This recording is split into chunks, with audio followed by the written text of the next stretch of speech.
So guys நம்ம போயிட்டே இருக்கோம். ஸோ இப்போ தான் டோல் கிராஸ் பண்ணியிருக்கோம். ஸோ வேலூர் கிராஸ் பண்ணியாச்சு. ஸோ இப்போ we are going on the way. இப்போ நாங்கள் வந்து பள்ளிக்கொண்ட டோல் வந்து கிராஸ் பண்ணோம். ஸோ இன்னும் ஒரு 3 hours 12 minutes இருக்குது போகிறதுக்கு. ஸோ நாங்கள் என்ன நினைக்கிறோன்னா அப்படியே நான் ஸ்டாப்பாக வீட்டுக்கு போயிடலாம், வீட்டுக்கு போய் அங்கேயே சாப்பிட்டுக்கலாம் அப்படின்னு ஒரு பிளானில் இருக்கேன். ஏன்னா எங்கள் அம்மா ஆல்ரெடி சமைச்சு வச்சுருக்காங்க.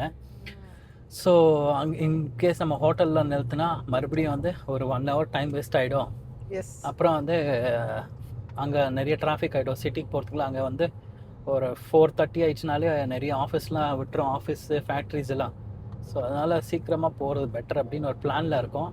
ஆனால் வாணியம்பாடி வந்ததுக்கப்புறம் வந்து எங்களுக்கு அந்த பிரியாணியோட ரெசிஸ்ட் பண்ண முடியுமா இல்லையான்னு அந்த வாணியம்பாடி தாண்டும் போது தான் நம்மளுக்கு தெரியும். ஸோ பார்க்கலாம். இன்னும் வாணியம்பாடி கொஞ்சம் தூரம் தான் இருக்குது, போயிட்டே இருக்கோம். நாங்க யூசுவலா வாணியம்பாடி பிரியாணி தான் ரொம்ப சாப்பிடுவோம். அமதியா தான் எங்களோட ஃபேவரட் ஸ்பாட். ஸோ போகும்போது நாங்கள் தான் சாப்பிடுவோம். அங்கே பிரியாணி, அப்புறம் பாபிக்யூ சிக்கன்லாம் சூப்பராக இருக்கும். அங்கே மொரக்கன் பாபிக்யூ அப்படின்னு ஒன்று இருக்கும், அது சூப்பராக இருக்கும். ஸோ இந்த வாட்டி அதை ஸ்கிப் பண்ணலாம் அப்படின்னு பார்க்குறோம். ஸோ ஐராக்கு வந்து ஃபுல்லாக எல்லாமே எடுத்துன்னு வந்துட்டோம். சப்பாத்தி, ஃப்ரூட்ஸு, வெஜிடபிள்ஸ், சாலட்லாம். ஸோ அதனால் ஐராவும் வந்து பீஸாக இருக்க இப்போதைக்கு அப்படியே நாங்கள் கண்டினியூ பண்ணிடலாம் அப்படின்னு ஒரு இதில் போயிட்டே இருக்கோம். வெயில் ஓரளவுக்கு டீசெண்டாக தான் இருக்குது, ரொம்ப வெயிலாக இல்லை, ஓரளவுக்கு ஓகேயாக தான் இருக்குது. ஒரு 35 degrees இருக்குது. So it's okay. அப்படியே மூஞ்சிலாம் அடிக்கல, அப்போ ஓகே. ஆனால் ரோட்ஸ் வந்து லாஸ்ட் டைம் நாங்கள் டிசம்பரில் வந்ததுக்கும் இந்த வாட்டி வந்ததுக்கும் பயங்கர டிஃப்ரென்ஸ் இருக்குது. நிறைய இடத்துல வந்து முடிச்சிட்டு இருக்காங்க கன்ஸ்ட்ரக்ஷனு. ஸோ இப்போ ஓரளவுக்கு ஃபாஸ்ட்டாக போகுது. நிறைய இடத்துல அந்த ஒரு டீவியேஷன்ஸ் இருக்கும், டேக் டைவர்ஷன்ஸ் இல்ல, கொஞ்சம் லெஸ்ஸரா இருந்துச்சு. ஆனா என்ன இந்த மாதிரி தற்கொலைங்க தான் நடு ரோட்ல ஓட்டிட்டு இருப்பானுங்க. வண்டி எங்க ஓட்டணும்னு தெரியாம ஓட்டிக்கிட்டு இருப்பானுங்க.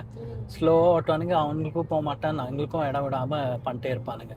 மேஜரா இந்த பலீனை வச்சவனுங்க தான் நான் பார்த்ததுலேயே. அதுதான் அந்த பலீனை வச்சவனுங்க, வெந்நி வச்சவனுங்க, இந்த கிரெட்டா வச்சவனுங்க கிரெட்டா வச்சவங்க தான் ரொம்ப மோசமா ஓட்டம். கிரெட்டா வச்சவன் தான் சும்மாவே லைட் அடிப்பான், ஹார்ன் அடிப்பான். இருக்கிறதுலே பேட் வந்து கிரெட்டா ஓனர்ஸ் தான். பார்த்துட்டு இருக்கு கிரெட்டா ஓனர்ஸ் யாராவது இருக்கீங்களா? கமெண்ட் பண்ணுங்க, உண்மையாலுமே கிரெட்டா ஓனர்ஸ் அப்படி ஓட்டுறீங்களான்னு. கிரெட்டா வந்து இந்த KTM டியூக் மாதிரி அந்த பசங்களை எப்படி இந்த சின்ன பசங்களாம் ஓட்டுறாங்களோ அந்த மாதிரி தான் இந்த கிரெட்டா ஓட்டுறவங்க. சும்மா ஹார்ன் அடிக்கிறது, லைட் அடிக்கிறது அப்படின்னு போயிட்டே இருப்பாங்க. அந்த மாதிரி இப்போ பாருங்க, கிரெட்டான்னு சொன்ன உடனே முன்னாடியே ஒருத்தன் வந்துட்டான். ஒரு கிரெட்டா நடுவில் நின்றுட்டு யாருக்கும் இடமும் விடாம போயிட்டே இருக்கான். ஆனா காலேஜ் படிக்கும் போது என்னோட ட்ரீம் கார் வந்து இந்த பழைய கிரெட்டா தான் இருந்துச்சு. அப்ப சூப்பரா இருக்கும், ஸ்டைலிஷா இருக்கு, தெரியும். SUV-யா, வா இப்படி ஒரு SUV-யா, வா அப்படின்னு இருக்கும். எனக்கு காலேஜ்ல படிக்கும்போது ட்ரீம் கார் எல்லாம் இல்லை, ஏன்னா ஆல்ரெடி நான் ட்ரீம் கார் வாங்கிட்டு இருந்தேன் காலேஜ்லேயே. சார் அப்பயே வந்து சிவிக் வச்சிருந்தாரு, சிவிக் க்ரூஸ் வச்சிருந்தேன். ஸோ என்னோட ஃபேவரட் கார் அப்போ வந்து க்ரூஸ். ஸோ நான் அங்கேயே அப்பயே வந்து வச்சிருந்தோம். ஸோ அதனால அந்த எனக்கு மாதிரி ட்ரீம் கார்லாம் எதுவுமே இல்லை. நான் வந்துதான் சிவிக்க விற்க வச்சேன். இல்லைன்னா இந்நேரத்துக்கு நீங்க சிவிக்கையும் பார்த்துருப்பீங்க, உங்களோட சிவிக் டூர் காமிச்சிருப்போம் உங்களுக்கு. ஆமா, வந்த நெக்ஸ்ட் டைமே போயிடுச்சு வண்டி. அது ஆல்ரெடி ரொம்ப பேடான கண்டிஷன்ல இருந்துச்சு, புகைலாம் வந்துட்டு இருந்துச்சு. ஏன்னா வண்டி ஃப்ளட்ல போயிடுச்சு, அதுதான். எஸ். ஸோ அப்புறம் வேற என்ன, உங்களுக்கு என்ன கார் பிடிக்கும்னு கமெண்ட்ல சொல்லுங்க. எத்தனை பேர் வந்து கார் ஃப்ரீக்ஸ் இருக்கீங்கன்னு சொல்லுங்க கமெண்ட்ல. அது இல்லாம நான் இங்க ஆம்பூர் பிரியாணி நல்லா இருக்கும், வேலூர் பிரியாணியும் செம்ம டேஸ்டா இருக்கும். ஸோ எவ்வளோ பேருக்கு வேலூர் பிரியாணி பிடிக்கும் அப்படின்னு சொல்லுங்க. வேலூர் பிரியாணி ரொம்ப டேஸ்டியா இருக்கும். வாணியம் பிரியாணியும் அது வேற மாதிரி சூப்பர் டேஸ்டா இருக்கும். ஸோ இந்த ஸ்ட்ரெச்ல எல்லாருக்கும் வந்து ஆம்பூர் பிரியாணி பிடிக்குமா, ஆர்காட் பிரியாணி பிடிக்குமா, வேலூர் பிரியாணி பிடிக்குமா, வாணியம்பாடி பிரியாணி பிடிக்குமா அப்படின்னு கமெண்ட்ல சொல்லுங்க. எங்களுக்கு எப்பயும் எங்க மம்மி பிரியாணி தான்ப்பா. எந்த மம்மி? நீதான். ஓ, நான் எங்க பிரியாணியே பண்ணதில்லை இது வரைக்கும். எனக்கு பண்ண தெரியும் பிரியாணி, பட் சாரோட டேஸ்ட் மேட்ச் பண்ண முடியுமான்னு தெரியல. ஏன்னா எங்க மதுரையில் வந்து ரொம்ப நல்லா பிரியாணி பண்ணுவாங்க, ரொம்ப சூப்பரா இருக்கும் அவங்க பிரியாணி. ஸோ அந்த அளவுக்கு என்னால் மேட்ச் பண்ண முடியுமா அப்படின்னு தெரியல. சிக்கன் கரீஸ்ல நான் கொஞ்சம் ட்ரை பண்ணியிருக்கேன், பட் பிரியாணி இன்னும் சமைச்சு தரல. ஸோ கைஸ், இப்போ ஆம்பூர் ரீச் ஆகிருக்கோம். ஆம்பூர் கிட்ட வந்துட்டு இருக்கோம். இந்த SK7 இருக்குல்ல, இதுவும் வந்து பிரியாணி கடை நல்லா தான் இருக்கும், ட்ரை பண்ணியிருக்கோம் ஒரு 2 times, அதுவும் நல்லா இருக்கும். ஸோ ஆனால் இங்கே ஆம்பூரில் எப்படின்னா எக்கச்சக்கமான கடைங்க இருக்கும். எதை ட்ரை பண்ணுறது, எதை ட்ரை பண்ண கூடாதுன்ற மாதிரி இருக்கும். ஸ்டார் ஆம்பூரா இதா அப்படின்னு ஒரு கன்ஃபியூஷன்லேயே இருப்போம். இங்கே பிரியாணி கடைனாலே ஒரு 100 பிரியாணி கடை இருக்குது. ஆனால் ஜனங்க என்ன சொல்கிறாங்கன்னா, இந்த ஆம்பூருக்குள்ள வந்து இன்னும் நிறைய கடை இருக்கு, ஆமா, சின்ன சின்ன நம்ம கடைங்க, அதெல்லாம் அன்எக்ஸ்ப்ளோர்ட் இன்னும் ஷாப்ஸ் இன்னும் நிறைய இருக்குன்றாங்க. அது இன்னும் சூப்பரா இருக்கும் அப்படின்றாங்க. அதெல்லாம் நாங்க ஒரு நாள் எக்ஸ்ப்ளோர் பண்ணலான்னு போனோம். வண்டி கார்ல போகும்போது அப்படியே ரோட்லாம் பயங்கர குட்டியா இருக்கும், அப்படியே உள்ளே அப்படியே மாட்டிக்கிட்டு அந்த ஊரே எங்களால டிராஃபிக் ஆயிடுச்சு அன்னைக்கு. ஆமா, அந்த அளவுக்கு மோசமா பண்ணிட்டோம் நாங்க. ஒரு காரால வந்து அந்த ஆமா. ஊரே டிராபிக் ஆயிடுச்சு. நாங்க வந்து அதுக்கப்புறம் வந்து ரகுமான் பிரியாணி போலான்னு போனோம். ரகுமான் தானே அது? ரகுமானியா ரஹமானியா. ரஹ்மானியா பிரியாணி டேஸ்ட் பண்ணிருக்கீங்களா நீங்க யாராச்சும்? ஆமா, பைபாஸ்ல இருக்கு, ஆனா சிட்டிக்குள்ள ஒண்ணு இருக்குன்னு சொன்னாங்க. அதுக்கு தான் பார்க்கலான்னு போனோம். ஆனா அதுக்குள்ள பயங்கரமா டிராஃபிக் ஆயிடுச்சு. இப்போதான் இந்த ஆம்பூரோட ஃப்ளையர் வந்து முடிச்சிட்டாங்க ஒரு 5-6 months பிஃபோர். அதுக்கு முன்னாடி இங்கே போகும்போது ஹாரிபலாக இருக்கும். ஆம்பூர் கீழே போகும்போது டிராஃபிக் கிட்டத்தட்ட ஒரு வாட்டிலாம் நான் ஒரு 45 minutes நைட் வந்து இங்கே டிராஃபிக்கில் மாட்டிக்கிட்டேன். ஆமா. ஸோ அந்த மாதிரிலாம் ஆகும், பயங்கரமான மோசமாக ஆகும். அந்த டிராஃபிக்ல நிற்கும் போது என்ன ஆயிருக்குமோ அப்படின்னு பார்க்க போனா ஒண்ணுமே இருக்காது, என்ன நடக்குதுன்னு கூட தெரியல. ஆமா. ஆனா டிராஃபிக் ஆயிட்டு என்ன இருக்கு. ரீசனால அதனால டிராஃபிக் தெரியாது. ஆகுதுன்னே கண்டுபிடிக்க முடியாது ஆம்பூர்ல ஆமா. மட்டும். ஆனா டிராஃபிக் ஆகும். ராங் சைடுல வருவாங்க, ஆமா. மோசமா வருவாங்க. அது ஏன்னே தெரியாது, ரொம்ப மோசமா இருக்கும். இந்த flyover is a great relief எங்க எல்லாருக்கும். ஆம்பூருக்கு ஸோ மஸ்ட் நீடட். மஸ்ட் நீடட்யா. இதுவே ஒரு பெரிய எங்களோட டிராவலை கொஞ்சம் வந்து அட்டீஸ் பண்ற மாதிரியான ஒரு இதுதான் இது. ஆமா. எஸ். லாஸ்ட் இயர் 2025ல வந்து இந்த ஃப்ளைஓவர் இல்ல. அந்த டைம்ல ரொம்ப பேடா இருந்துச்சு. ஆமா, கரெக்ட். ஆம்பூர் பக்கத்துல இருக்கிற மலையெல்லாம் பாருங்க அப்படியே. கைஸ், என்னோட அவுட்ஃபிட் பாத்தீங்கன்னா இன்னைக்கு நான் ஹெச்ஆர்எக்ஸ் டிஷர்ட் போட்டிருக்கேன். ஹெச்ஆர்எக்ஸ் ரன்னிங் சீரீஸ்ல இருக்கிற டிஷர்ட்ஸ் தான் வாங்குவேன் யூஸ்வலா. அது பார்க்க சிம்பிளா இருக்கிற மாதிரி இருக்கும், பட் ஆனால் நல்லா ட்ரெண்டியா இருக்கும். பேண்ட் வந்து பாத்தீங்கன்னா ஷீனு. இப்போ என்னோட நியூ ஃபேவரட் ஷீன்னால ஷீன்ல தான் மோஸ்ட் ஆஃப் த பேண்ட்ஸ் வாங்குறேன். சார் என்ன அவுட்ஃபிட் போட்டிருக்கீங்க? நான் துணி போட்டிருக்கேன், அவ்வளவுதான், அதே போதும் எனக்கு. பெரிய மலையை பாருங்க guys. வாவ். எவ்வளோ பெரிய மலை. எஸ், நல்லா இருக்கும். மலைங்க, ஃபாரஸ்ட் எல்லாமே இருக்கும். So it's a good pleasant sight. So இப்போ நான் வந்து கரெக்டாக வந்து மேல்கோட்டையில் இருக்கோம். மேல்கோட்டையிலேருந்து கிருஷ்ணகிரிக்கு போயிட்டே இருக்கோம். ஆமா. அப்படியே ஒரு 1 degree டெம்பரேச்சர் கம்மியான மாதிரி இருக்கு வெயிலுங்க. இன்னும் ஒரு 2 hours இருக்கு. ஸோ 2 hours வந்து பெங்களூருக்கு போயிடுவோம் எங்கள் வீட்டுக்கு. அங்கே போய் அப்படியே உங்களுக்கு காட்டுறோம் நிறைய ஃபுட்ஸ் எல்லாமே ஆஸ் யூஷுவல் நான் சொன்ன மாதிரியே. Stay tuned. So guys, we are in Krishnagiri. Krishnagiri reach ஆயிட்டோம். So Krishnagiri வந்துட்டோம். Another 1 hour 50 minutes. Next Hosur வரணும். ஹோசூர் வராமே 1 hour 15 minutes சொல்ல முடியாது. ஆமாம், ஏன்னா ஒசூர் தான் ஒரு மெயின் பாட்டில் நெக். ஸோ நான் காலியாக இருக்குமா இல்லையான்னு பார்க்கணும். ஒசூர் கிராஸ் பண்ணுறதுக்கே ஒரு பயமாக இருக்குது. ரீசெண்டாக இன்ஸ்டாகிராம் வர வீடியோஸ்லாம் பார்த்து ஒரு மாதிரி இதாகிட்டு இருக்கோம். ஹொசூர்ல பெங்களூர் அவுட்டர்ல வேலை பண்றவங்க எல்லாருமே வந்து ரெண்ட் அதிகமா இருக்குன்னு சொல்லிட்டு எல்லாரும் ஹொசூர்ல வீடு எடுத்து தங்கிடுவாங்க, இல்ல வீடு வாங்கிடுவாங்க. அங்கேருந்து அப்படியே பெங்களூருக்கு வந்து டெய்லி கம்யூட் பண்ணுவாங்க. ஆனால் தான் வந்து டெய்லி கம்யூட்டர்ஸ் வந்து பெங்களூர் டு ஹொசூர் இருக்கிறதுனாலே வந்து ரொம்ப டிராஃபிக் அதிகமாக. ஆமாம், பெங்களூர்லேருந்து நிறைய பேர் வராங்க இப்போ ஹொசூர் வேலைக்கு. கிட்டதான் இருக்குதுன்னு சொல்லிட்டு 1 hour drive அப்படின்னு. ஸோ ஹொசூர்லேயும் வந்து இப்போ நிறைய ஆப்பர்ச்சுனிட்டிஸ்லாம் வருது. ஸோ அதனால் எல்லாம் வராங்க. ஸோ கிருஷ்ணகிரி வந்தாச்சு. இப்போ நம்ம ரைட் எடுக்க போகிறோம். ரைட் எடுத்தால் வந்து பெங்களூர். அது நம்ம லெஃப்ட் எடுத்தோம்னா அப்படியே வந்து சேலம், மதுரை, கோயம்புத்தூர்லாம் வரும். கன்னியாகுமரிலாம் வருமா? ஆமாம், அப்படியே கொச்சின்னு போகலாம் இதே ரோட்டில் அப்படியே ஸ்ட்ரெயிட்டாக. ஆனால் நம்ம இன்றைக்கி வந்து அந்த இடத்துக்குலாம் போக மாட்டோம், பெங்களூர் மட்டும்தான் போக போகிறோம். அப்படியே பெங்களூர் போய் சாப்பிட்டுக்கிட்டு வரப்போகிறோம். எஸ், யூஸ்வலாக ஹொசூரில் தான் வந்து டேக் டைவர்ஷன் பண்ணுவாங்க. இப்போ கிருஷ்ணகிரி தான் வந்திருக்கோம். இப்பயே டேக் டைவர்ஷன் பண்ணிட்டு இருக்காங்க. ஆமாம், ஏதோ ரோட் ஒர்க் நடக்குதான் பாருங்க. டிராஃபிக்கை பாருங்க கைஸ், என்ன மாதிரியான டிராஃபிக் இருக்கு. இதெல்லாம் ஒரு ஹைவேன்னு சொல்ல முடியுமா? சொல்ல முடியாதுங்க. ஆனால் ஹைவே தான்.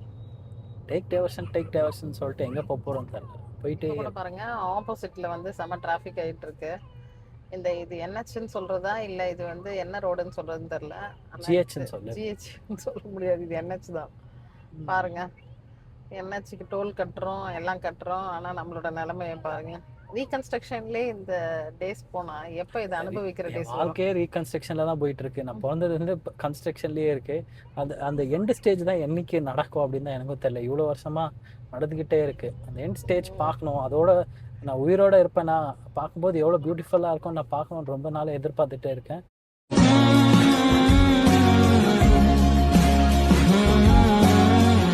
அப்படியே வர மாட்டேங்குது. ஈவன் மெட்ரோ ரயில் கட்டுறதுக்கு வந்து அந்த கன்ஜெஷனை பற்றி என்ன பண்ணுறாங்க, டுடேஸ் கன்ஜெஷன் டுமாரோஸ் ஃபுல்ஃபில்மெண்ட்டுன்றானுங்க. கன்ஜெஷன் மட்டும்தான் போகுது, ஆனால் ஃபுல்ஃபில்மெண்ட் எப்போ பார்க்க முடியல. எப்போ அதை ஃப்ரூட் அனுபவிக்க போகிறோம்னு தெரில.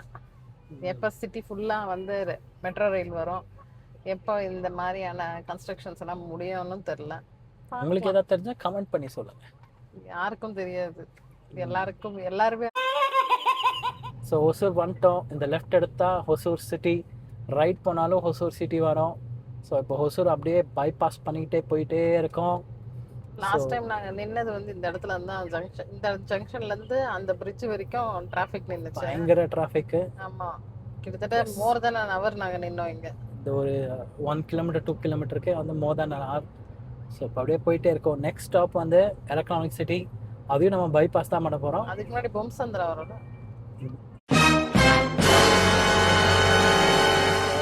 எலக்ட்ரானிக் சிட்டி வரும், எல்லாம் வரும். ஆனால் அன்னைக்கு இது கேப் விழுந்த பிரிட்ஜ் வந்து இந்த பிரிட்ஜ், இந்த பிரிட்ஜ் வரும். இந்த பிரிட்ஜ் தான், இந்த பிரிட்ஜ் தான் அது. இந்த பிரிட்ஜில் தான் அன்னைக்கு கேப் விழுந்துச்சு. ஆமாம், அப்படியே பிரிட்ஜில் கேப்னா இந்த ஜங்ஷன் வந்து ஸ்பேஸ் அவுட் ஆயிடுச்சு. ஒரு லிட்ரலி ஒரு ரியல் கேப் வந்துச்சு. எப்படி அந்த மாதிரிலாம் ஆகுமா அப்படின்னு எனக்கு தெரியல, ஆனால் ஆயிருந்தது. அது ரெடி பண்ணவே கிட்டத்தட்ட மோர் தென் அ மந்த் எடுத்துக்கிட்டாங்கல்ல. எஸ். ஸோ கைஸ், நாங்கள் இப்போ அத்திபெல்லி டோலில் இருக்கோம். இந்த டோலுக்கு அப்புறம் பார்த்தா நம்ம கர்நாடகா மண்ணை டச் பண்ணிடுறோம், பார்டரை கிராஸ் பண்ணுறோம். அப்படி கிராஸ் பண்ணியாச்சு. Welcome to Bangalore, welcome to Karnataka. ஆமாம், பெங்களூர்லேருந்து ஒரு மெசேஜ் வரும், Airtel message, welcome to Karnataka அப்படின்னு. ஜியோலேருந்து வராதா தெரில, என்கிட்ட ஏர்டெல் தான்ப்பா இருக்கு. ஐசி. ஆமாம் ஆமாம். ஸோ எல்லாரும் என்ன பண்ணிட்டு இருக்கீங்க?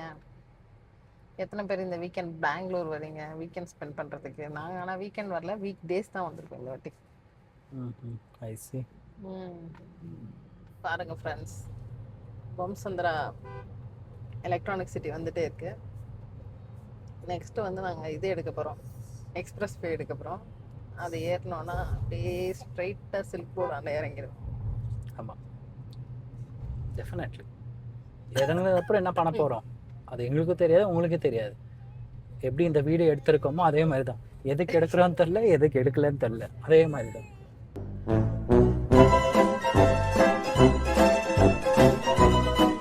So guys, electronic city toll வந்துட்டோம். ஸோ எலிவேட்டட் எலக்ட்ரானிக் சிட்டி டோலில் இருக்கோம். ஸோ இன்னும் ஒரு 20 மினிட்ஸ் நம்ம வீட்டுக்கு ரீச் ஆகிடுவோம். ஸோ நீங்கள் பார்த்தீங்களா, அப்படியே இப்போ க்ராஸ் பண்ணி மேலே போயிட்டே இருக்கோம். ஸோ இந்த பிரிட்ஜ் ஓரளவுக்கு எப்பயும் ஒரு ஃபாஸ்ட்டாக போவோம். So it's 3 o'clock now. So ஃபாஸ்ட்டாக போகணும். ஸோ அப்டேட் பண்ணுறோம். ஆனால் அதுக்குள்ளே யாரும் இந்த பிரிட்ஜ் எது வரைக்கும் போகுது? ஸ்ட்ரைட்டாக சில்க் போர்டு வரைக்கும் போகுது. ஸோ ஒன் ஷாட் இங்கேருந்து டேரெக்டாக சில்க் போர்டு. எக்ஸ்பிரஸ் வேல வந்து இந்த பக்கம் ரோடு, இந்த பக்கம் மெட்ரோ ட்ரெயினோட இது பேரலாக வருது பாருங்க, தெரியுதா?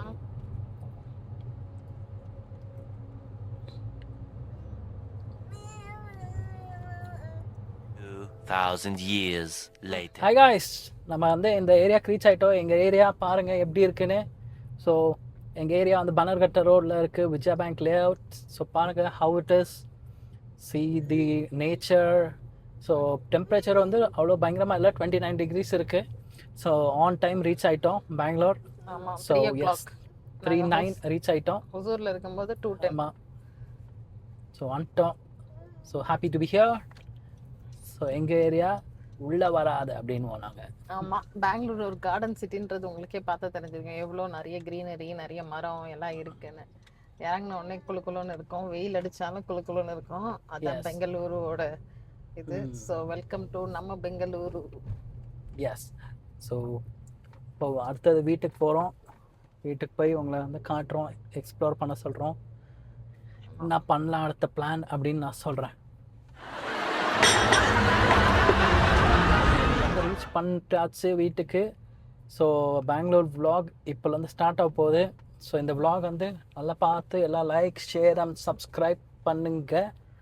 So until then, until next video, signing off. Bye bye from Bangalore. Bye guys. See you. See Bye you. bye. Ayru, bye bye.